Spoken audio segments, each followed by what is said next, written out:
పదండి, అలా తిరగడానికి వెళ్దాం. మూడ్ కాస్త ఫ్రెష్ అవుతుంది. అరే, మన దగ్గర అన్ని డబ్బులు కూడా లేవు. ఏదైనా టూరిస్ట్ ప్లేస్కి వెళ్దాం, సరదాగా తిరిగి వచ్చేద్దాము. గౌరవ్ తన అత్తగారింటికి తిరగడానికి వెళ్తాడు. అది ఒక గ్రామం. దారిలో గౌరవ్ ఇంకా తన భార్యకి దాహం వేస్తుంది. వాళ్ళకి ఎక్కడో జలపాతం శబ్దం వినబడుతుంది. అరే, ఈ నీళ్ళ శబ్దం పశ్చిమం నుంచి వస్తుంది. గౌరవ్ ఇంకా తన భార్య ఆ వైపు వెళ్తూ ఉంటారు. కాస్త దూరంలో వాళ్ళకి జలపాతం కనబడుతుంది. ఈ జలపాతం చాలా అందంగా ఉంది. గౌరవ్ ఇంకా అతని భార్య కావలసినన్ని నీళ్లు తాగి దాహం తీర్చుకున్నారు. ఇంకా కాళ్ళు చేతులు కడుక్కుంటారు. వాళ్ళు తిరిగి వెళ్లేటప్పుడు వాళ్ళకి ఎవరో పిలుస్తున్న శబ్దం వినిపిస్తుంది.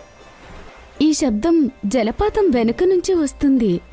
జలపాతం లోపలికి దూరి చూడాలి, అప్పుడే తెలుస్తుంది లోపల ఎవరున్నారో. కాని జలపాతం లోపలికి వెళ్లడం కూడా ప్రమాదకరమేమో కదా. ఎవరికి తెలుసు, ఎవరైనా ఇది ప్లాన్ చేశారేమో కదా.